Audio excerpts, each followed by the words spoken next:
Keadilan merupakan salah satu tujuan hukum yang paling banyak dibicarakan sepanjang perjalanan sejarah filsafat hukum. Tujuan hukum bukan hanya keadilan, tetapi juga ada kepastian dan kemanfaatan hukum. Salah satu bunyi dari Pancasila adalah keadilan sosial bagi seluruh rakyat Indonesia yang merupakan sila kelima dari Pancasila. Perwujudan bangsa Indonesia sebagai implementasi sila kelima adalah Indonesia merupakan negara hukum.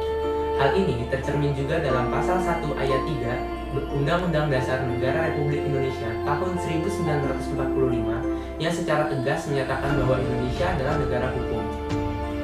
Namun, pada kenyataannya, asas keadilan ini belum sempurna diterapkan pada sistem hukum di Indonesia.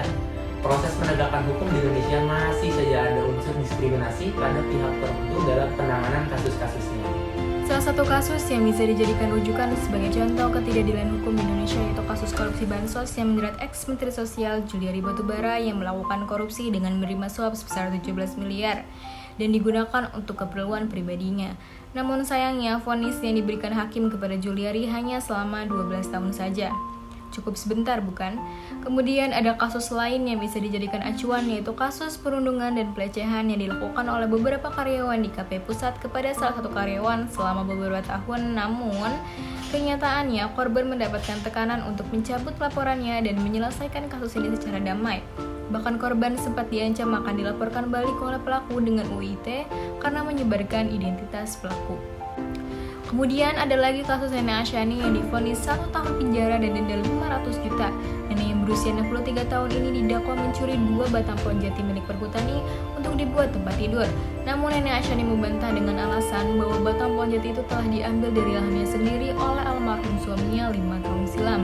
Dari kasus-kasus yang telah disebutkan barusan, bisa dilihat bahwa hukum di Indonesia tidak mencerminkan keadilan hukum yang semestinya.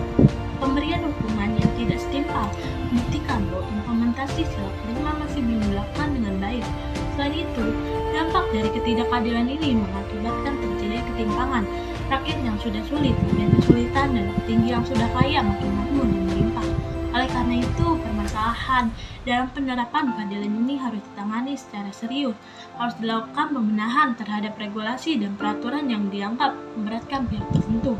Hak warga negara yang perlu diperhatikan oleh pemerintah dengan memberikan perlindungan dan jaminan di mata hukum.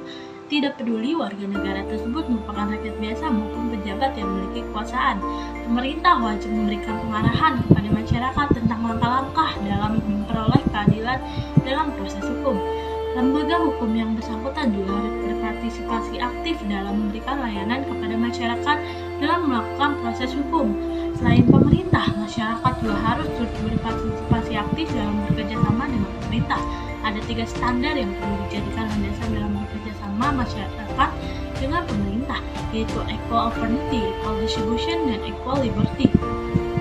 Dengan menerapkan hal tersebut dan dengan adanya kesadaran pada diri masing-masing, maka upaya yang dilakukan sangat membantu dalam upaya menegakkan keadilan hukum di Indonesia. Walaupun pemerintah memiliki peran yang dominan dalam proses hukum, namun tetap saja harus melihat batasan yang ada, dan masyarakat juga memiliki kebebasan atau liberalisme dalam memberikan kritikan pada pemerintah. Untuk menangani kasus keadilan hukum di Indonesia, penting sekali kerjasama aktif antara pemerintah, lembaga hukum, dan masyarakat itu sendiri untuk menangani permasalahan ini bersama-sama. Jika hal tersebut sudah diterapkan dengan baik, maka diharapkan akan sangat membantu dalam upaya menegakkan keadilan hukum di Indonesia. Mari satukan kekuatan dan tegakkan keadilan di Indonesia. Indonesia pasti bisa.